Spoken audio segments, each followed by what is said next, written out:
All right, what's going on, guys? We are back here. We're here to do the NFL Week 2 main slate picks for this week. It's Josh and I'm Cam. We do this every week. If you guys have already seen, Russell has already done he did his week long. So he does the Thursday to Monday slates. And I think he was pretty heavy on Cincinnati this week. And he did okay. Joe Burrows, I think Burrows got like 30 points, didn't he? Yeah, he put up a lot. Yeah, Mixon let me down a little bit, even though he's looking. It's because the game script killed Mixon again. But I mean, that offensive line that they're so working bad. with in Cincinnati is so bad. Yeah. It's so bad. Like I've got Mixon all over single long. I had a lot of Mixon in week. And I don't blame him at all. And one quick 20-second rant about NFL coaches. Joe Mixon in the first half had 40 yards receiving on like 4 catches. But yet keep taking him out for Gio Bernard in passing downs. Joe Mixon is a threat in the passing game. This is why coaches suck and don't have jobs for more than 4 years. It's like, I have to play a random guy as a third down passing back. Joe Mixon's your best player and one of the best players in the NFL in pure talent. And they just paid him. They just paid him. And they paid him. And he showed in the first half when they threw him the ball on first or second down, he was the biggest threat. So because I have him a lot of fantasy leagues too in the year long. So it pisses me off to no end. Right. Small rant to get started.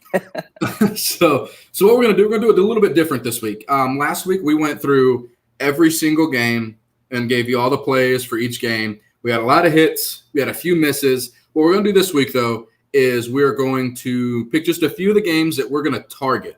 Because we play a lot of the tournaments. The way you win tournaments is to stack those teams, those high-scoring shootout games. For example, this week, week 1, it was Minnesota and Green Bay. If you didn't have Devontae Adams, Aaron Rodgers, you probably didn't cash very big in the tournaments. Did you cash for all the money, Josh, this week? Rodgers and Adams? No, I didn't. So I unfortunately did not. Yeah, we were on the Wentz train, and that went off the rails about 10 minutes into the game. And my Deshaun Jackson lock did not go so hot. So I stand behind the process. If I could go back and do it again, not knowing the outcome, I would still go with Wentz, and I would still do it. Ertz didn't get involved as much as I would have liked him, but anyway. So so when you're looking over the slate, what's the first game that popped out to you that you want to target? I mean, the first game that popped out to me really is the Cowboys-Falcons.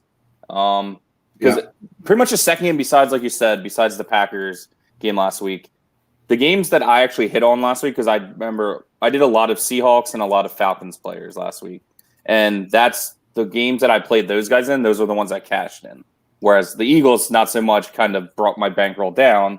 That's why I was right with the solid even outcome overall. But I really like the Falcons secondary is atrocious. Their whole defense is terrible. Unfortunately, I don't think your Cowboys defense is as good this year. Now they already have Van Der Esch is down again. Yeah. Sean Lee's always hurt, even though, again, Penn State guy I love, but he's, he's always hurt. The secondary with the loss of Byron Jones still from last year, I think the secondary can be had.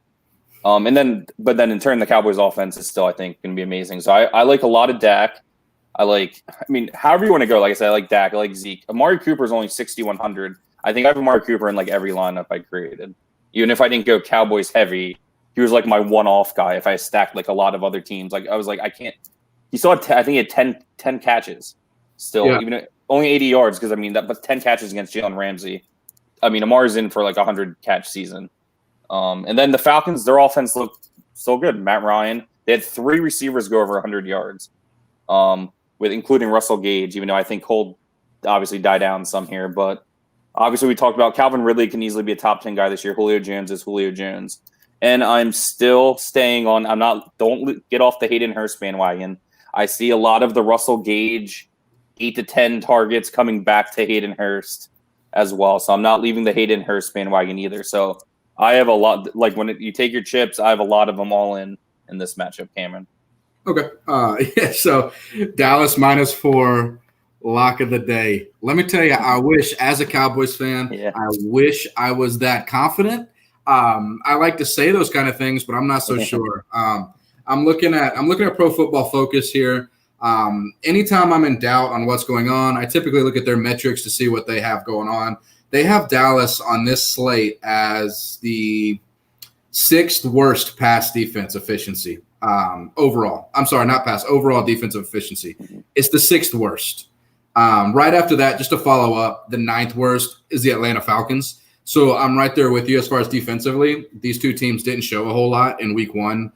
You're right as well. Dallas, their linebacking core is shredded. Their secondary, not very good. So I imagine, like everybody else, I think this is going to be the chalk game of the week. Everybody is going to be on the Atlanta-Dallas game. The trick here, though, is you want pieces of this game, but you've got to find those pieces, right? Like the ones that are lower owned, the ones that people aren't really thinking of too much. I think there's 2 pieces in this game that people aren't really going to be focused on. The first one is going to be Hayden Hurst. Hayden Hurst was out there for, I believe, I don't have the exact number in front of me, but I believe he was out there for 85% of the pass routes. So he's out there, he's running routes. He had 5 targets, 3 catches in the first week. If he's out there for 85% of the pass routes, he's going to be one of my highest owned tight ends. It's just in this offense against that Dallas defense, I'm going to target Hayden Hurst this week. The other one would be Michael Gallup. Everybody's going to be on Dak and Amari, and then CeeDee Lamb is the new hot rookie. Everybody wants to get a piece of him. They're waiting for him to explode, and he absolutely could explode. But if you're playing in a big tournament, you don't want a whole lot of CeeDee Lamb because everybody else is going to be on him. I think Michael Gallup on Dallas is who kind of slips through the cracks a little bit. He's known as a playmaker. He had a 50-yard touchdown called back, which was garbage, by the way. That OPI was trash. I couldn't believe that. Jalen Ramsey got paid. As an Eagles fan, I agree with you. So that tells you how trash it was. When I knew right away what they were going to call. Like when I saw the extension and I saw Jalen Ramsey's head snap back, I was like, they're calling it back. Like, I mean, it's just a nightmare. I was so excited and I got so depressed. But anyway, I think Michael being an Eagles fan. Yeah, he's a playmaker. They get the ball in his hands. He makes things happen. He's a tough runner. He gets those extra yards. So I think Gallup on Dallas' side and Hayden Hurst on Atlanta's side are probably where we want to target. The one player that don't buy into the fool's gold with it is Russell Gage. I believe I don't have it. Let me look at it real quick just to make sure.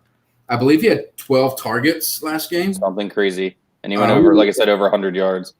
I think his target, that's going to be the normal Hayden Hurst targets.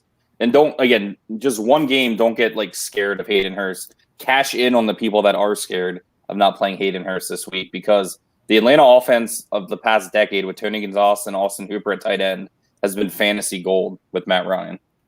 Yeah, Russell Gage had 12 targets, 9 catches, 114 yards. That's not going to continue throughout the season. He's going to be priced up this week because of it. He's going to have a lot of ownership as the 3rd wide receiver. People think that's going to be a good play. I'm here to tell you, and I could listen. I'm not going to be right.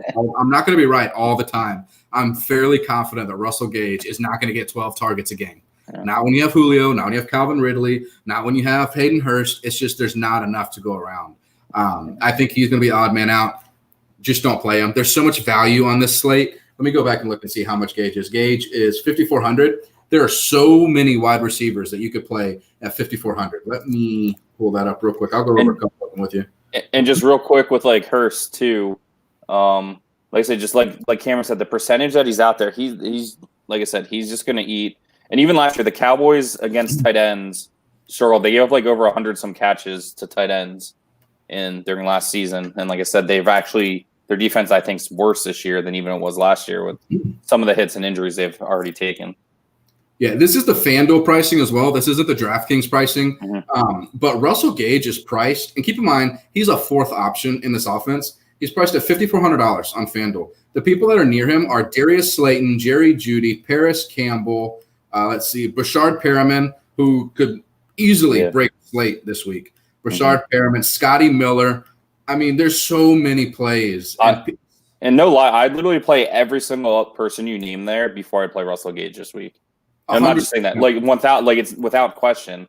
Like I would play every single, and I like a lot of those guys this week. We'll talk, I think, about a couple of them. A couple of other matchups we'll talk about, but like a lot of them.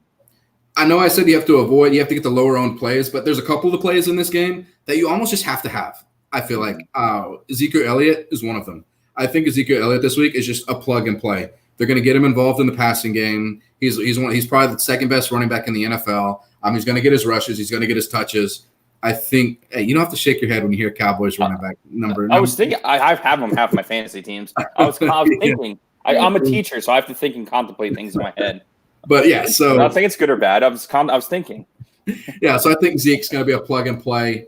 So that's one of my good plays. The plays, the lower ownership that you might want to target are in my opinion, Gallup and Hurst in that game. Do you have anything else for this game? I was just who's the guy that's playing? Who's the tight end now for Dallas? With it's going to be a rotation, but Dalton Schultz is who you're saying is going to get a lot of the reps. Yeah, I would say even if it's not this week, but I think that's a guy to keep an eye on in the tight end position because a lot of times you can find a lot of value with tight ends on dailies when you just know who's going to get some playing targets. Like I said, I don't think I'm playing him this week per se a lot or anything, or depending on if I mix up some different lineups. But I think that's just a name to keep out there and think like a possible. Because I know people were loving Jarwin this year and how they were going to get him involved with the offense. And unfortunately, with the injury, he's out for the year. Yeah, they got Blake Bell too, which Blake Bell is an athlete. I like Blake Bell as a football player. Belldozer. Yeah, I like Blake Bell, but I don't imagine they're gonna have a lot of receiving options at tight end now. They're mostly blocking tight ends. They might come out run a few routes, but you're gonna need them to get something crazy like a couple touchdowns, to make any sort of impact. So who's the second game that popped out to you? Second game that popped out to me. I'm actually mixing and matching a little bit because I kind of I'm re-ranking how I wrote them down. The Lions and Packers, and a lot of it has to do with, watching the Packer in a positive and negative way, but positive both for fantasy is the Packers offense and the resurgence of Aaron Rodgers, because I think you and me talk so much trash on him. Even though Aaron Rodgers is one of my favorite all-time non-Eagles players of all time, but from a fantasy perspective, if you watch the preseason stuff, me and Cam were both like avoid, down, not a QB1 anymore. But not just him. It was exciting to watch Aaron Jones. Exciting to watch Devontae. You were on cameras all over it last week with Devontae Adams. Literally might get 16 catches a week. Yeah, but in turn, the Green Bay defense, I don't think is anything to write home about as well. And Stafford did, typical lines look good and then blow the game, but they did show some things still on offense with a lot of rain, even without Kenny Galladay, that there's a lot of positives to like with Stafford. Marvin Jones, I think Danny Amendola put up numbers, and I don't know how to pronounce the dude's name. It's like that.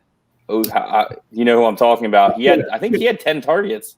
Yeah, let me pull him up. I missed his name. Oshisius Edifice, yes. Edifice. And then our board, we talked up Hawkins, we talked up the Iowa tight ends in the league, second year Iowa tight ends.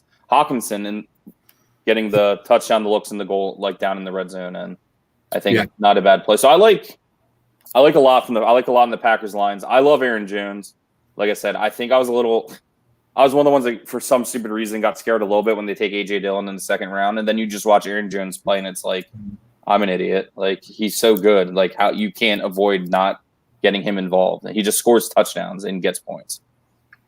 Yeah, both of these teams. I'm just looking again. I'm looking at the numbers here just to verify how I felt about the game. Both these defenses are middle of the road. 14th and 20th in that range, 14 20 average, nothing spectacular, and both pass and running defense. The one thing I would say is that Jair Alexander is probably going to shadow Marvin Jones. So Kenny Galladay is out again this week. Marvin Jones is going to be shadowed. Alexander's a top-tier cornerback. He's probably a top 6 or 7 cornerback in the league right now, maybe even higher than that. I'm just kind of rounding there. I'm sure I could think of some more, but top 6 or 7 cornerback. So I would shy away from Jones. But like you said, I'm all over Hawkinson this week. I think he's going to get a lot of targets. I don't know. Let me make sure I get his name right before I say it here, because I've been looking at this. It's sad that I'm thinking I just want to call him like Oedipus. Let's go Oedipus real quick so I don't butcher it. But out of nowhere, and like I said, even Amendola had freaking a ton of targets. But again, that happened last year. Amendola had the week 1 10 catches and Quintez Cephas. Yes. Yeah. So Cephas. I don't think he had 10 targets last game, didn't he? Yeah. Yep. Let's see. Yeah, 10 targets, 3 catches, 43 yards. I don't know if he's going to get those same 10 targets. Amendola is usually a possession guy. Marvin Jones is going to be covered. I think this, to me, is written all over TJ Hawkinson. I think they're going to feed Hawkinson. What they want to do is run the ball. So they want to run the ball, and then who showed up last week and still gets, I think, got over 100 yards, right? Okay. Or right around. It's insane because obviously, I mean, I kicked Kerryon Johnson goodbye. Kerryon Johnson went out with the trash this week. I still have hope for DeAndre Swift, even though he dropped the touchdown pass. But I mean, Adrian Peterson, I hate saying this. In some instances, you don't like could be a decent little value. I mean, the Packers defense wasn't great against. There's too much value on this slate. But yeah, I agree. But I'm just saying, you could make some lineups where it's like a real value running back, and you get to the goal line, they're gonna give him the ball, not DeAndre Swift. Right. I think as the weeks go on, like if you're asking me 3, 4, 5 weeks from now in the middle of the season, who's going to be their lead back? I think it's going to be Swift. Swift is going to be the lead back. But right now, and Adrian Peterson, it's the same thing with Adrian Peterson. That's with Larry Fitzgerald as well. These older players, they always start off the year strong. They have good games in the beginning of the years. And as the season progresses, they fade a little bit. I mean, it's nothing to do. It's just they're older, right? What is Adrian Peterson, 36 now? 2007 was his rookie year, so somewhere around that time period. That's great especially for a running back. No, I mean, I hate playing the old running backs. Like I think Frank Gore's starting this week for the Jets, so like it's absolutely insane. But so as far as on the Detroit side, I like Hawkinson. I'm not necessarily in on Stafford as much, but on the Packers side, you could easily go right back to Devontae Adams, no problem. Like you said, he's a target monster. He's going to get a massive target share. I believe I said last week, watch Allen Lazard. Rodgers enjoys throwing to Allen Lazard. He catches the ball. He had quite a few targets as well. And I think even Valdez-Scantling provides almost like that like boomer bust, but if you want to take a chance on the guys like 4,100, 4,200 on DraftKings, because Valdez-Scantling still has he still looks for those deep passes to Scantling too, where he could put up a 3 catch, but 100-yard or 90-yard with like a 40, 50-yard touchdown. So it's like a boomer bust guy if you're looking for like a third receiver flex cheap option as well, or like you said with Lazard. I love, like I said, I'm just back all in on Aaron Jones too, because he's such involved in the passing game as well. Like he just scores touchdowns, and I think there's going to be a game where he gets 3 touchdowns. There's going to be a game soon that he gets 3 touchdowns. It's just going to happen. So you got to get there before that. That's the best thing. You got to get him before that happens. So because right after that, he's skyrocketing in price again. But yeah, so on the Green Bay side, the problem that I have though is so many people are going to be on Rodgers and Adams again. Yeah, so many. But they only have like a three receiver rotation right now because St. Brown just got sent to the IR. So they've got MVS, Lazard, and Adams, right? So maybe you could take a shot if you're doing 150 lineups. You can take a shot with MVS as a deep threat. Rodgers likes to throw to him deep, but if you're looking for a safe wide receiver, Adams is your guy every single. And I would say Detroit's secondary is atrocious. Like they're terrible. I mean, Darius Slay obviously is legit. It wasn't his fault the Eagles lost. He shut down my boy McLaurin last week. So the Redskins had no longer than 48-yard drives last week and still beat the Eagles because the Eagles couldn't not turn the ball over. But the Packers also, I'm looking at this, the Packers have a top 5 pass rush as well from week 1. So, maybe Hawkinson, short throws, maybe run after the catch. So those are the plays that I like from that game. Do you have anything else for that one? No, I think we covered most of that for that one. But like I said, Hawkinson, like I said, him and our boy Noah Fant for Denver as well. Like both Iowa tight ends, I like a lot his second year. Just in general. I'll go through the positions when we go through if we want to target, and we'll just kind of hit some things that we didn't go over with the big games. Just because we want to make sure we're targeting we want to make sure we're letting people know the big games that we're targeting. Yeah.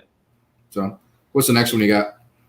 Next one I actually ended up getting like a lot of play with is the Giants and Bears game because one, the Giants defense still stinks. I know they didn't play completely awful against the Steelers, but just if you look past, the Steelers had a lot of opportunities to put up even more points. I don't think this is a bad week to play Mitch Trubisky whatsoever, and I hate saying that those words came out of my mouth. Don't let me kick you off the stream. You can if you want to, but I'm saying against the Giants, like I said, I think with everything going on with Allen Robinson, I think this is going to be a monster week for Allen Robinson. I think it's going to be one of the 10, 11 count back in. I know it's kind of pedestrian, but he still had 12 targets last week. It just didn't connect. But the Bears did have a huge second half. Trubisky had, I believe, 3 touchdowns. He still possesses the threat to run the ball some. I think Trubisky is a good quarterback play this week for fantasy and daily. Because I think people just won't play him even when he has a great matchup because he's Mitch Trubisky. I think that's one where it could be low ownership, where you have him, you have Allen Robinson. And dare I say, just to piss people off, I think Jimmy Graham was getting looks last week too, but I mean, I hate. You have sealed your fate. You're Yes. no longer a part of this. I don't even like Jimmy Graham that much. I just wanted to say that because I knew Cam would get pissed. But no, I really do like the Trubisky, the connection of Trubisky and Allen Robinson this week, and with thoughts. I mean, Anthony Miller as well scoring last week too. And then honestly, even on the Giants side, like I don't think the Bears defense is as vaunted. I mean, the Steelers have a great defense, and Daniel Jones still put up multiple touchdowns. Like, I don't like Saquon Barkley still as much. Like, I don't want to pay up for him until I see what the running game looks like. But, like, with Daniel Jones and either Evan Ingram or especially Slate, as you mentioned, Slayton's price is so good and all he does is score touchdowns. I could see – I wouldn't mind even also looking at Slayton and Daniel Jones as well. Because even against taking all those hits against the Steelers, whose defense I still think is better than the Bears, I mean, Khalil Mack will probably have multiple sacks. But, like I said, Daniel Jones proved that even against a complete rush, he can still pass the ball. He can move around. But in all honesty, like I said, I like Trubisky and I like Allen Robinson a lot this week. Especially if, like I said, like you always talk about too, like the chance of a low ownership, but like a high, like almost like buyback because of like what's possible. I think Trubisky could easily have 3 to 4 touchdowns again in this game, and Robinson might get 2 of them. Yeah, I just want to verify something real quick before I say this. Let me see. Yeah. All right. Well, you didn't kick me out yet, so I was worried. Worried when I threw Mitch Trubisky's name out there. Well, when you said that, because like I know, like I've been going through the numbers and looking at the prices and salaries and the matchups, and I've been getting a little bit of Trubisky as well. Not a ton, a little bit. Yeah. The Bears had last week, shockingly, they had a good fourth quarter, but they had a top 10 offensive efficiency. So they played decently well on offense. The Giants were at 20; they were 25th offensive efficiency. But then if you flip it a little bit, the Giants have the 6th worst defensive efficiency. So if you're looking at the straight numbers, it looks like a good spot for Trubisky, Miller, Robinson. They're also the Bears were a good run blocking team. I know David Montgomery's not a sexy pick, but I believe he had 15 rushes. Let me make sure. Mm-hmm. He had 15 rushes last week for about 60 yards. Let's see here. 13 rushes for 65 yards. So that's not terrible. I don't mind the Bears offense against this terrible Giants team. I mean, they're so bad. I'm looking – there's 2 questions right here, right? It's, can the Giants offensive line be that bad? Or is the Pittsburgh defensive line that good? Because if you watch that game – I was saying yes to both. Because if you watch that game, I'm not blaming Saquon. He was 3 yards behind the line of scrimmage getting hit on every play. And that's 2 things. One, that's the offensive line is absolutely terrible. And 2, that's the offensive coordinator, Jason Garrett, not trying to be a former Cowboy hater here. No, go ahead. We all agree with you. We agree with you. Jason Garrett he's not creative. This is his offense. It's vanilla to a T. It's literally vanilla, like we think vanilla. So what they're doing is they're just teeing off on these offensive linemen. It's not giving Saquon a chance. It's not really giving Daniel Jones a chance. It's affecting the receivers. So I don't really like a whole lot from this game on the Giants side. If you forced me to pick a play, it'd probably be Darius Slayton. That's who I would pick because he gets the deep passes. He gets the end zone looks. Daniel Jones seems to really like Darius Slayton. Mm-hmm. I'm a Saquon truther. His price is up there. I don't like the matchup, and I don't like the fact that his offensive line can't block for him. So I don't want to put him in my lineups if he can't get any blocking. He's a supreme athlete. You can see that when he gets in open space. But how often do they get him in open space? It's like if you remember back to Thanksgiving all those years and you wake up and watch Barry Sanders try to play for the Detroit Lions. It's like that's what they were doing to Saquon, and it's sad. Like I said, the Giants line's that bad, and then it doesn't – Garrett's vanilla play calling does not help. Yeah, because sometimes you said, okay, you got to hit the hole. There's no hold it when you're getting the ball handed off. Like Daniel Jones getting hit, handing the ball off to Saquon. You know what I mean? So I actually think they're gonna make it even more of a thing to get him involved in the passing game too. I don't like I said, I don't like Saquon as much this week. I mean, I like him. I love him every week, but not as a play. like I said, I would still take a little bit of Daniel Jones, and like I said, I like Slayton a lot still though too. So I actually think this would be more of a shootout, like even like than what the line I think was. I'm trying to think. I think both teams are going to put up. I definitely think the Bears are. I think it's going to be a very good week for the Bears, and people are going to buy back in, and then the Bears stock's going to go back down. But you know what I mean? I think it's going to be one of those weeks where it's like a little bit of the Trubisky likes coming back, and I think Allen Robinson's going to have a big week. Yeah, like I said, I don't like too much from the Giants side. On the Bears side, I can get behind Trubisky. If I'm doing 150 lineups, I'd have a few lineups with him. Not a ton. He wouldn't be my most exposed quarterback this week. I'd have a few of them. If I'm doing just single entries, though, probably not going there. I do like Allen Robinson, though. I like Allen Robinson a lot. He's probably going to be one of my core plays, one of my highest owned receivers. And his price isn't even that. His price is still like low 6,000s on DraftKings. It's like 6,300, 6,400, which for his talent and what he should be getting is insane. He should be a 7,000 plus guy every week, in my opinion. But yeah, he's $7,000 on FanDuel. Let me just see who he's around. Which is again for everyone that's out there that doesn't play both or no both. That's like equivalent. You know what I mean? If you equal it out, it's about the same. Like the same. The thing is a lot of so listen who he's next to, right? And this is the big thing for you guys to see that are watching. Like, go ahead, like what Cameron's just say here. So if you're looking at lineups and you're thinking who you want to play and you're looking at these prices and you look at who people would click, right? So I have right now, I'm going to list all the people that are around Allen Robinson, and I think he's in just as good of a spot with the exception of maybe two. We got Adam Thielen, Juju Smith-Schuster, Calvin Ridley, Amari Cooper. Let's see. I'm going to keep going. Robert Woods. I mean, those are the names that people are going to click into their lineups because of what they hear everybody else saying. Well, Juju especially, now that Juju's back with Big Ben back, people love, you know what I mean? And he had a monster Monday night game. And I'm not saying that those players aren't going to produce. What I'm saying is if you're in a tournament, Allen Robinson has a chance to produce just as much as all those guys, except maybe two of them. I would say Cooper and Calvin Ridley have the edge over him in that price range. Personally, obviously, it's a high-scoring game in Dallas and Atlanta. But nobody else is going to – if you have a choice to choose the average player between Juju, Allen Robinson, Cooper, Allen Robinson, Ridley, Allen Robinson, nobody's going to click Robinson there. Nope. And I think that's a good spot. And I like that. Exactly. I like that I am. Like I said, I love Amari this week, but again, Amari is going to be much higher. Dallas Cowboy Amari Cooper is going to be much higher, and just even in the betting, even in the dailies. Allen Robinson, you think of Bears, you almost get like you usually get like feel like an icky feeling, like I don't want to play Bears offense.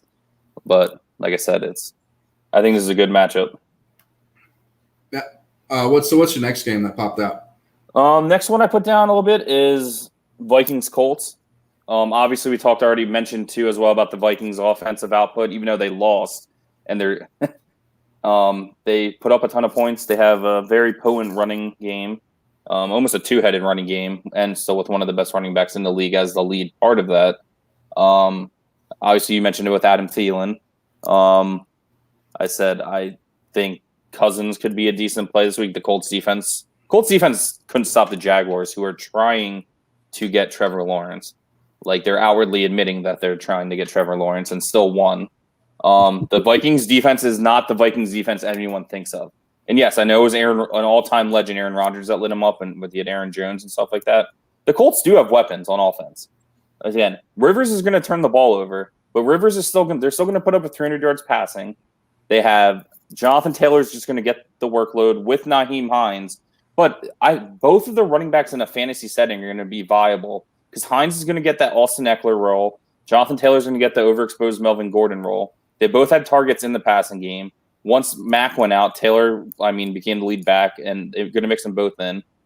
There's Hilton, and I think already your boy, and I'm giving Cam a lot of credit, and we don't have to give each other credit. We like talking shit to each other too, but I'm just saying, he was all over Paris Campbell 2 months ago or a month and a half ago. Yeah. Paris Campbell and even our boy Joe Beckham, who's a diehard Colts fan. He said already, you can tell Paris Campbell's his Philip Rivers' favorite target already. It's kind of like the Mike Williams role, whereas he's not necessarily the one, but he loves Williams this week. Yes, but I'm saying, Paris Campbell, like I said, I think he's looking good, and a very cheap tight end who loves to score touchdowns, but now is probably going to get, because Jack Doyle's out, Mo Ali Cox. Dirt cheap. So nasty to dirt say. Cheap. And it is so nasty to say dirt cheap, but is the starting tight end who would already vault touchdowns from Eric Ebron and Jack Doyle anyway as the third string tight end. But I think Vikings Colts, I think it's going to be another one of those shootout games where it's just, I'm not saying it's going to be pretty, but in the end, it's going to be points for your fantasy teams if you get some shares of some of these guys. Yeah, I like that game as well. If I'm looking, so the thing about Phillip Rivers is he loves passing to the running backs. That's one of his things. His entire career, that's what he's done. He did it. Recently with Melvin Gordon. He did it with Austin Eckler. He did it last week with Nyheim Hines. And Darren Sproles, man, for all the years when we were youngins. Yeah, Darren Sproles. It's what he does his entire career. So Jonathan Taylor is in an absolute smash spot.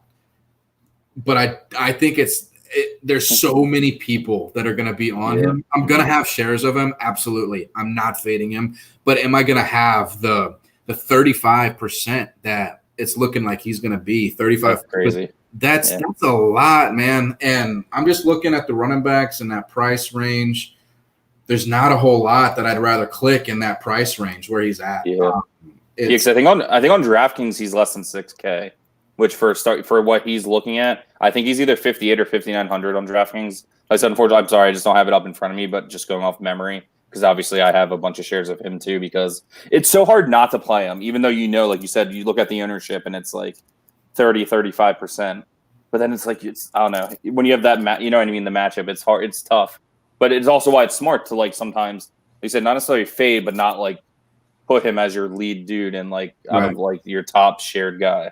He's a stud. So there's a couple of studs this week that you're just going to have to eat the ownership.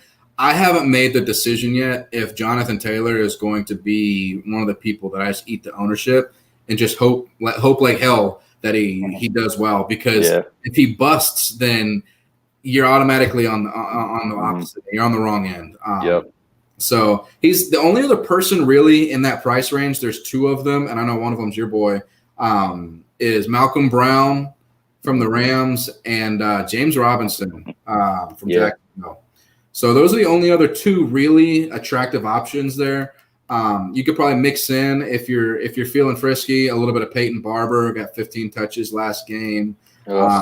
Antonio Gibson, Washington running backs. But other than that, there's not a whole lot in that price range. So that may be a spot where if people are playing like mass multi-entry tournaments, that Jonathan Taylor's ownership is raised because of that. There's nobody else around there in that price range.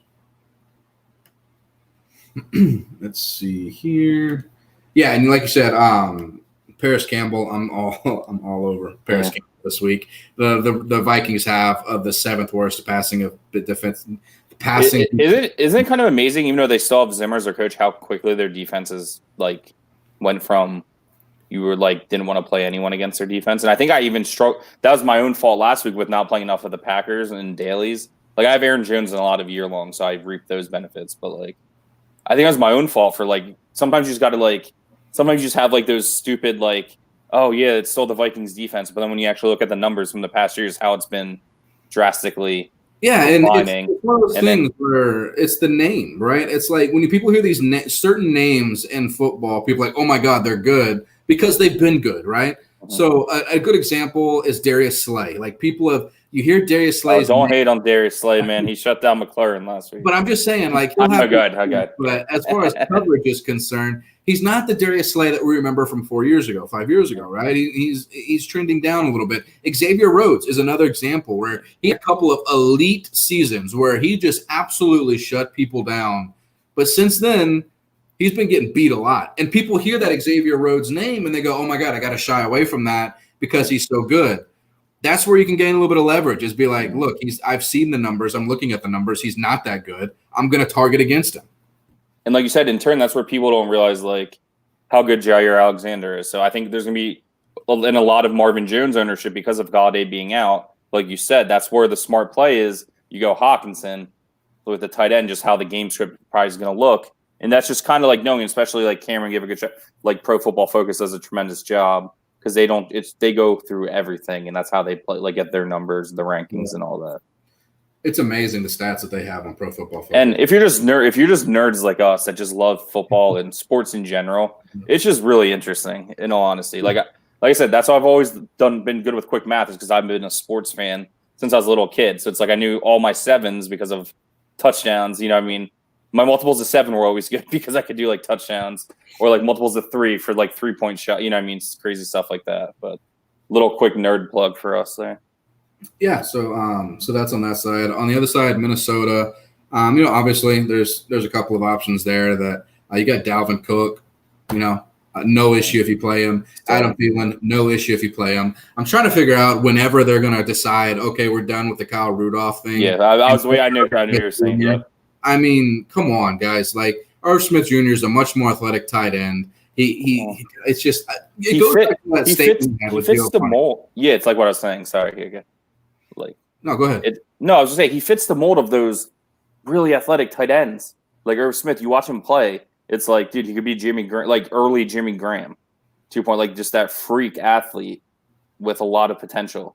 But yet you're stuck playing Kyle. You were gonna say, it's like we're talking about with like, for some reason, throwing Gio Bernard in on third down instead of just having your best player out there. Another one is Jamal Williams. Like, can we end Jamal Williams, the thing with Jamal Williams now, and just make Aaron Jones a 3-down back? Like, what is the issue here? I don't get it with running backs either. They have a short, just run them to the ground. Like, if you're players, like, that's just play them. Drop another 5th-round guy. Listen, tell Jones, be like, hey, look, we're going to pay you a little bit more. We're going to give you a good little contract, but let me tell you something. After about 3 years, we're running the wheels off you. All right? Yep. It's just going to happen. And if you sign that contract, just expect it. Yes. But yeah, so I'll just look at this as well. This is kind of off topic. Yeah. Who do you think had the highest defensive efficiency in week 1? Is it like Washington, unfortunately, just because I'm an Eagles fan? No. But I'm trying to remember the games last week. Was it? No, it wouldn't have been. It's kind of shocking, actually. I was going to say Jacksonville, but I think the Colts still scored. Like, who? Was Arizona? No, it was Philadelphia. Okay.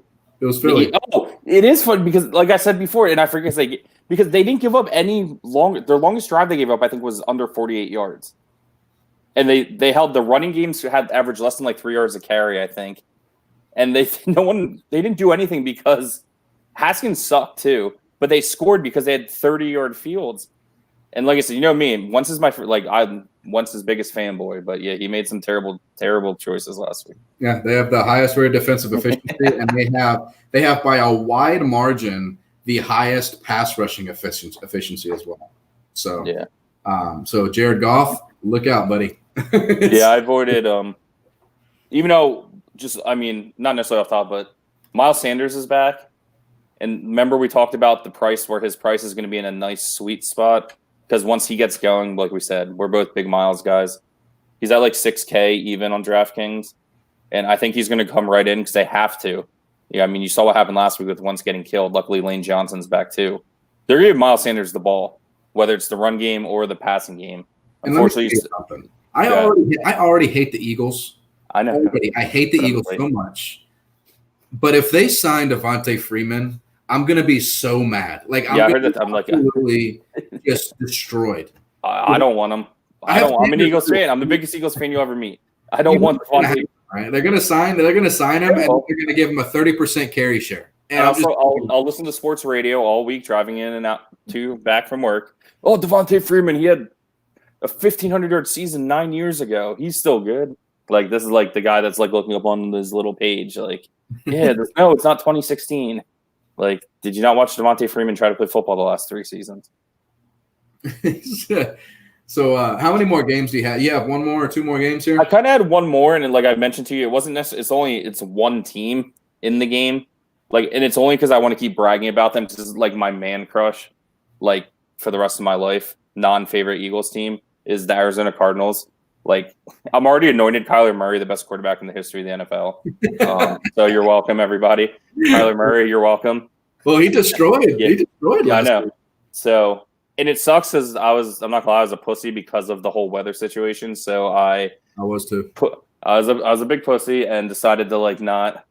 Oh, I'm not gonna play Toke Murray. I kept him in my year longs, which was good, even though I still lost half the games anyway. But Murray, dude, Kenyon Drake still 8.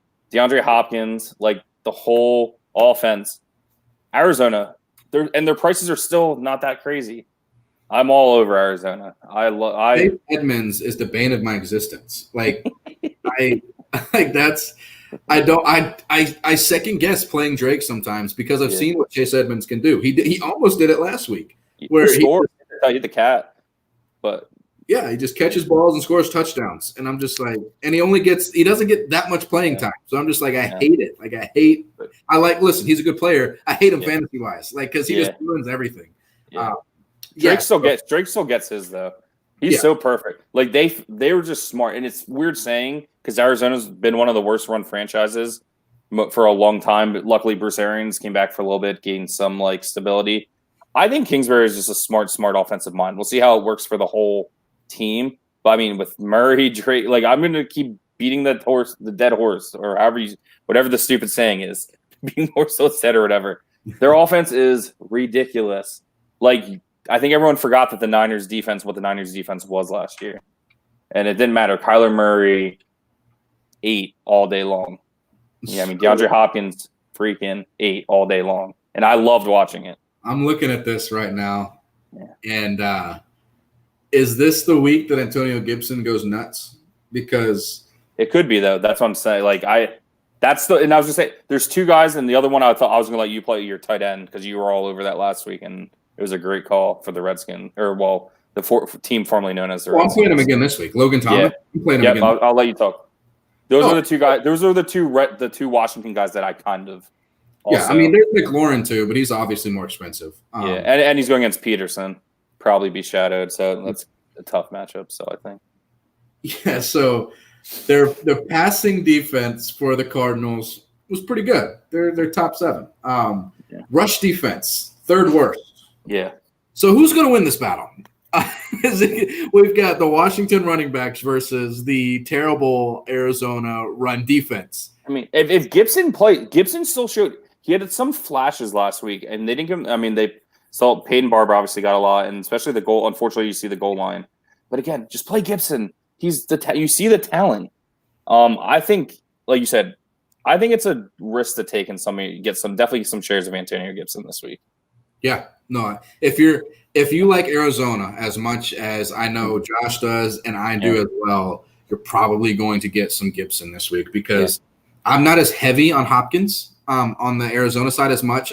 Listen, if you play him, he's a target monster. I'm not debating that. There's no issue. But what I am going to say is that Christian Kirk is priced down, and he's the number 2 receiver, and he only needs 5 or 6 targets to just break a slate. I'm going to have Christian Kirk in there with Kyler Murray. I'm going to have some Hopkins. I'm going to have some double stacks. On the other side, Logan Thomas, we already talked about this last week. We'll talk about it again this week. He's a freak athlete. He played quarterback. He's playing tight end. Every time he was on the field last week, every time there's a couple of plays that he didn't, but he was running routes. Big red zone threat too. Right, exactly. So Haskins likes Logan Thomas there. Another thing is Arizona historically gives up big production to tight ends. Like, I think even last year alone, right? Like, I think last year alone was the worst, when fantasy wise, was the worst defense against a tight end in the history of fantasy football. Like, literally, it might be the all-time worst. They're going to be behind. They're going to be passing. You have a tight end that's only on the field when they're passing. You have a defense that does not cover the tight ends well, and he's a red zone threat, and he's cheap. I mean, what if you don't play Logan Thomas this week? You're never going to play him. And like I said, I'm pretty sure he's in the 3,000s on DraftKings, and you can check FanDuel you have in front of you. But because I played him some, I think he was like 3.6K, which that's like a steal because then that allows you to pay up for a stud if you want to go stud. Like if you're a guy if you're someone that just likes to play Christian McCaffrey because you know he's Christian McCaffrey. And like Christian McCaffrey has a boring week. He still scores 2 touchdowns and has like 80 yards receiving along with all his rushing. But I'm saying like those are the plays. That's where you get guys if you're that type of people that like to get the big names in. Yeah. Like you get guys like Logan Thomas at 3.6K against the historically worst defense against tight ends. That's where you just do a little bit of your research if you want to try to do well, or watch some people like us that like at least know a little bit, or at least pretend to know a little bit and tell you. That's what I'm saying. Like That's what you do. Just do a little bit of the research. Right. So I'll just kind of go through a couple of the games here that we didn't hit. We're not necessarily going to go as in-depth on these games. We're just going to talk about a couple of plays maybe that we feel might be good. The games we just spoke about are the games we're probably going to be targeting the most, unless injuries happen tomorrow and things change, which happened to me week 1 with the freaking Niners game. Oh my God. I had so much Hopkins. Yeah. I had so much Murray, and I blew it. Like, I think I remember talking to you about it, and I think I was talking to our boy Chris about, like, we're just talking about, like, are you playing these guys? Like, what do you think? I was like, and I hate when it's the 4:00 games too. Then it's like, damn. Yeah. And everything looked great when I watched the game. Everything fantastic. And I was just like, good grief. But, so we have Carolina and Tampa Bay. I'm in on just about anybody from Tampa Bay. Carolina's defense, not good, trash. And they just signed, what's his name? Trevin Williams, I believe. Tremont Williams. Tremont Williams. Yeah, quarterback good from the Jets. He had been burnt. He had been burnt on the Jets, and you can count. So now they've signed him, and that's supposedly an upgrade. And he's god awful. Chris Godwin is out. Mm-hmm. I don't mind Ronald Jones. I think at some point it's going to get out to a more of a 60-40 split between him and Fournette at some point. It may not be this week. Everybody's talking about Scotty Miller. I'm in on 2 people. I'm in on Evans. If the reports are true and his hamstring is 100% healthy. I hope so. I hope so because I have him. Yeah. And the other one is O.J. Howard. O.J. Howard is super cheap. Tom Brady, throughout his career, as you know, has loved the tight ends. This is probably – I know people are going to say Gronk is the most athletic tight end he's ever had. If you take O.J. Howard and you put him up against Gronk in his prime, O.J. Howard's the better athlete. Without a doubt, he's a better athlete. As far as a football player tight end, obviously Gronk's had the better career. But O.J. Howard is fast and runs routes. The thing with O.J. Howard is he has stones for hands sometimes. So if Brady throws it to Howard and he catches the first couple passes, Howard could have a huge day against these Panthers. I'm gonna have a lot of Howard. I'm gonna have a lot of Thomas. Those are probably gonna be 2 of my most exposed tight ends for this week. Mm-hmm. If we're not talking about the top end, the Andrews, Kelce's, that kind of thing. Anybody in that game that we didn't I'm not big on Carolina in general on the offensive side. I mean, like you said, if you're good, because you always talk about it, which is like good. If you try to run it, if you get a lot of the Tampa Bay and you get someone running back. I mean, Robbie Anderson had a 100-yard game, but Tampa's defense again is not that bad, and it was a tough matchup going to New Orleans. They didn't play that bad. Michael Thomas had 3 catches. And that's even before the high ankle sprain that he almost held the 3 catches. So no, guys, I'm sorry. Yeah, they're a reverse funnel, so you can't run on the Tampa Bay defense. No. And I know they have Christian McCaffrey. I'm not saying he's not going to do good. He's going to do good. He's Christian freaking McCaffrey. But what they make you do is they make you pass the ball. The problem with them is their secondary is not that great. They have one good corner who's probably going to cover DJ Moore. His name is slipping my mind right now. I can't think of what his name is. I apologize. Hargraves? No. God, his name. I'm sorry. It's slipping my mind right now. But he's going to cover DJ Moore, right? So that leaves us with Robbie Anderson or Curtis Samuel. Yeah.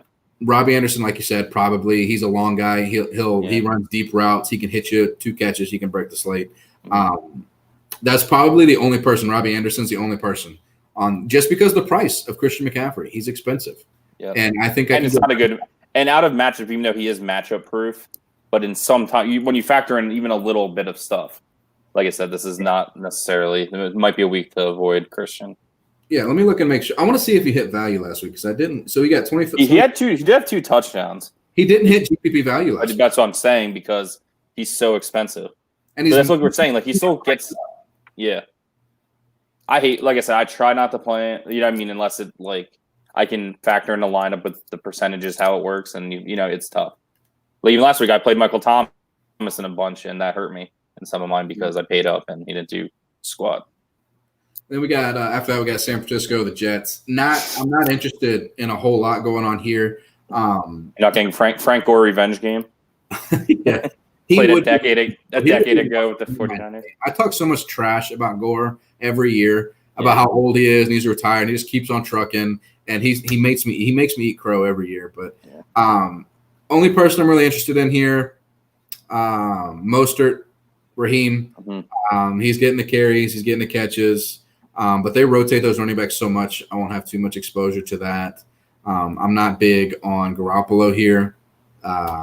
Jordan Reed at tight end, though. That's that's a decision, right? Like, because we know Jordan Reed can play. And the offense, because remember what Ross Dwelly actually did? Remember when Kittle was out like a game or two last year? I remember playing Ross Dwelly for like 2,800, and he had like a 2-touchdown, like 6-7 catch game. Like that offense to Shanahan. And again, Shanahan was back in Atlanta when they had Tony, like Hooper and stuff like that a few years back, and Tony Gonzalez. Tight end friendly offense is Kyle Shanahan. And still with the San Francisco receiving core is still kind of like that. Debo's out. I think Ayuk's finally practicing. I mean, Bourne didn't really do much. So I said, like you said, Mostert, maybe Jordan Reed. He's priced right there. The 3 tight ends I've said that I like the most are all 47 800. They're right there, right next to each other. There's not anybody in between them. They're just right next to each other. That's my home this week. Those guys, right? But yeah, so not like you said, we're not totally interested in that game. Yeah. The Jets are just, and I'm sure. I bet you the 49ers defense will be probably the highest owned defense. If I had to guess. PFF doesn't really like them that much. No, I'm sorry. I won't play. I don't like paying up for any defense. I like finding the value. Like me personally, so it's not that big of a discrepancy for the first and like 20th fantasy offense. And you always say, try to get the people that get the turnovers or the sacks. And whatnot. We got Denver and Pitt. We didn't cover that. Not too much of an interest. That's 2 defensive teams. They're both very good defensive teams. I don't have a habit of targeting people against Denver. I don't have a habit of targeting people against Pittsburgh. Melvin Gordon's going to get the whole workload. Or in theory, he gets the whole workload. Yeah. Phillip Lindsay's out. So. Royce Freeman won't make an appearance, unfortunately. Yeah. So as always, on the Pitt side, Big Ben, Juju, that's probably the only place I really go. Everybody's talking about Deontay Johnson a lot as the second wide receiver. I don't mind him. So if I go anywhere in this game, it's going to be one of those 3 guys. I still love – I know the Steelers are actually pretty usually good against the tight end. Noah Fant's so cheap still. Like, he's like 4,000 on DraftKings. But, I mean, there's so many like you said, all the tight ends you mentioned like have better matchups and are even cheaper than that. But like I said, we're two of Noah Fant's biggest fans, just like we're like the Kyler Murray fan club. We're both really big on the Noah Fant fan club too, and he showed on the late Monday night game, how good he is. I think, again, he's the tight end that's going to keep rising. And just so we said with Irv Smith, like O.J. Howard, these like really great young athletic tight ends, when they get the chance, I think they're just going to explode. So it's my Noah Fant rant again for the week. Then we got Jacksonville and Tennessee. AJ Brown's out. Corey Davis in. Some of these names just like make me feel sick though, like that we're talking about. Like I spewed at some of it myself with like Trubisky and all that. Corey Davis is like that. Corey Davis is the girl that treats you terrible, or the guy that treats you terrible, but you still end up going back, and then it's still the same result. But once in a while you have those fun dates and you have those good months, and Corey Davis puts up what he did last week. And he could. I think this could still be, like you said. I think this could be in one of those fun times before he hurts you again type weeks with Corey Davis. So give me.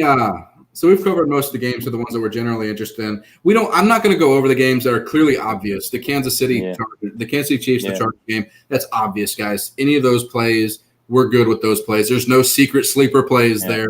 The Baltimore-Houston game as well. Lamar Jackson, Mark Andrews, Will Fuller, Deshaun Watson. We don't need to break that down for you guys because there's not a whole lot of other plays that we're too interested in there. But we hit mostly the other ones. The only other one that I think we missed was the game with that terrible team from Philly. We didn't really talk about that game too much. But yeah, I think maybe we could discuss that game a little bit. Yeah. I'm going to go back to Carson Wentz a little bit here. Maybe some Ertz stacks, Goddard stacks. On the other side, you have Malcolm Brown, who's super cheap if he gets that same workload. I also love the fact that you and me were ready to make these big side bets on the Rams running back situation. Malcolm Brown's going to roll in, beat Todd Gurley 2.0, and our 2 boys are just sitting there no, we're good. Yeah, we're 3 RBs, and the one we didn't pick is now going to take over. Which I did get a lot of shares in my year-longs in the waiver wire, so Hopefully he does. With the week that I had, week 1, I got him everywhere. I got him everywhere. Yep. I have probably like 90% Malcolm Brown now. That's the only good thing about sucking, because if I was able to get one. Yeah. But like you said, I think with the Eagles, like I said, the tight ends, like Ertz and Goddard both can be tight end ones each week at the same time. And just because that's how it rolls. They sold nothing great at wide receiver. I think Ramsey's going to pick whoever. I don't even know. Jalen Rager, because the Eagles, you know what I mean? Like, they still have a receiver. Yeah, who's going to cut? Like, the Eagles' receiving core sucks. It still does. Tight end and let him work. They should probably put him on like Ertz or Goddard. I think Miles Sanders is actually going to have a really good game. And I said at 6,000, I think that price is not bad whatsoever. I think he's going to have a really good game. Rams wise, I think Slay will be on. I think Cooper Kupp's going to actually have a really good game. I think Kupp will be the one that eats up the Eagles defense. Because Eagles struggle. You know, they did bring in Nickel Roby-Coleman, which is actually really good, because he really is a good slot corner, which Eagles never have. But Cooper Kupp, and I could see Tyler Higbee if he's still the main target, having a decent game, but there's so much more tight end value. So, like, I don't know. The Eagles defense actually is not that bad. Everybody this week's going to go RB value. Everybody. Yeah. They're going to look at Malcolm Brown and say they're going to look at John. That's what I was going to say. Yeah. I mean, they're going to do that. So the easiest way to differentiate yourself is instead of going RB value, pay up at RB and pay down at tight end, or find a super cheap wide receiver that you like. And real quick, one running back we didn't talk about that I'm just like one of the stud running backs that I've been playing a lot is Derrick Henry. Like, I really love the matchup this week. I said, I think this could be one of those Derrick Henry 200-yard, 2-touchdown games. He does it every time against Jacksonville. That's what I'm saying. He's the one, like, when you were talking about paying, like, I was going to mention real quick, too, when we were talking about Jacksonville Titans real quick. Like, he's the one, I think he's like 7,900 or 7,700. That's, like, he's the one I'm pushing. He's the one, even if he's high ownership, I'm staying in the high ownership with him this week. So I think it's just going to be – because I think if I don't, I'm going to be behind because so many people are going to have it that I need to be part of it. Yeah, I'd rather be in the majority there than a minority. Yeah. Big Derrick Henry. He's my lock. I'm making it easy after my terrible. My bad. Okay, sorry. My next question for you is, I'm glad you said that, is give me 2 locks and 2 fade. Yeah. All right, so Derrick Henry's my, no doubt, obviously big guy lock. Even though I know you weren't as much on him, my other lock this week's going to be, I am going to be one of those guys that goes with Scotty Miller. I think just already last week with Brady, I think he's going to have like one of those Edelman games. He's going to have like 10, 11 catches, about 90 yards, and I think we'll get a touchdown on one of those like 3-yard dig routes from the end zone. I mean, they've been piping up Scotty Miller, him and Brady, all off season. I think he's going to have like almost like a very valuable. I mean, he's like 4K. I think he's going to have a really big week. Okay. Who's your 2 fades? One of my fades is going to be, we just kind of mentioned him. I think a lot of people are going to play Malcolm Brown because of the big week he had. And I think Malcolm Brown actually, unfortunately, goes against my Cam Akers love. I actually think he's going to have a good season overall. But I think the Eagles defense is pretty legit. Javon Hargrove's back. They do a pretty good job stopping the pass out of the backfield lately when the Eagles defense is healthy. I think Malcolm Brown's going to have a down week completely here. And you talked a little bit about, but he was one of my ones because I think he's going to be high ownership. I think Marvin Jones is going to have a very down week. So I'm fading him because I think his ownership's going to be very high with Golladay news. I like kind of like the other players, and if I'm going with some Detroit players, like you said, with Hawkinson and stuff. So like Marvin Jones is one of my big fades as well, him and Malcolm Brown. All right, so I'm gonna have to pick a couple different people because you stole mine. Damn it! I won't say great minds think alike until we're proven otherse. Then we'll just say mine. You're right. We'll just say minds think alike. Yeah, so we're sorry, Cam. My lock is going to. God, this sounds so bad coming from me because I know I'm going to catch heat for it. My lock is Zeke. It's just he's in too good of a spot. I can't. He's one of my locks. My other lock is Austin Eckler. I know we didn't really cover the game a lot, but just because I'm picking him, we can go over that real quick. It's going to be a high-paced game. They don't really cover the running backs very well in Kansas City. He had kind of a down game, but they want to get him involved. There's only going to be 2 running backs I think that are active. I can't. Was it Jack? It is it Jackson that's not playing, or is it Kelly? He's hurt. Kelly's good. Jackson got hurt. Jackson. Okay, Jackson's out. Real quick, along with that, just if I can add something, because I forgot, because I'm a big Austin Eckler truther too.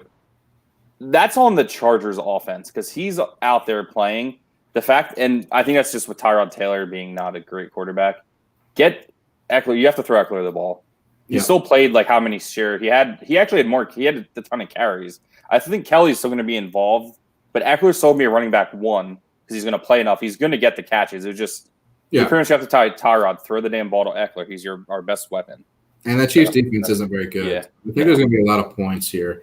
As far as my fade, you actually took both my fades. So you're welcome. Give me a second. Give me a second here and I didn't think you were going to go Marvin Jones, but sorry, because it's funny. I actually went because originally I was kind of like playing Marvin when I was doing lineups like 2 days ago. But then the more I looked at it, because when I actually look close, I'm like, no, this is actually not with Alexander. You know what I mean? Yeah. So I look at it. So let's see. My fade, I'm going to say Scotty Miller just because he's getting so much ownership. Plus, we can go head-to-head on it, so I like that. Yeah, I'm going to say Scotty Miller because he's getting a lot of ownership, and I think it's going to be an Evans and Howard show. They can make me eat them words very easily. And my second fade, oh, man. My second fade, can I just piggyback off of you? Yeah, because actually I have one more, so you take it. I actually have one more that I was going to talk about. I just don't want to play Jones this week, Marvin Jones. Yeah. One more, too, that I did mention. I think he's still going to be a stud this year, but I think he started off with bad matchups. Terry McLaurin, I still think's fade this week with the Patrick Peterson matchup. And I think McLaurin's still going to end up being at least a wide receiver 2 on the season overall and a good daily play, but not this week. Still, no matter the price value. I still don't like him this week. We talked about the other Washington football team players that if you do want to play a couple guys, but I would fade McLaurin this week as well. Cool. All right, guys. Well, we went over the slate, the games we're targeting, our locks, our fades. Be sure to like this video, comment, tell us where we're wrong. You're going to probably have a lot of comments there. Tell us where we're right. Let us know, guys. I get in here, I comment back, I communicate with everybody.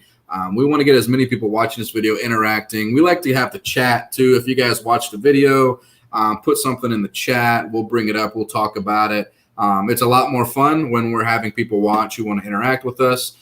So hopefully we all win a bunch of money tomorrow. And if you guys do win the $1 million on DraftKings or FanDuel, come back and let us know, and we'll look it up and talk about it. But you guys take care. We will see you guys next week.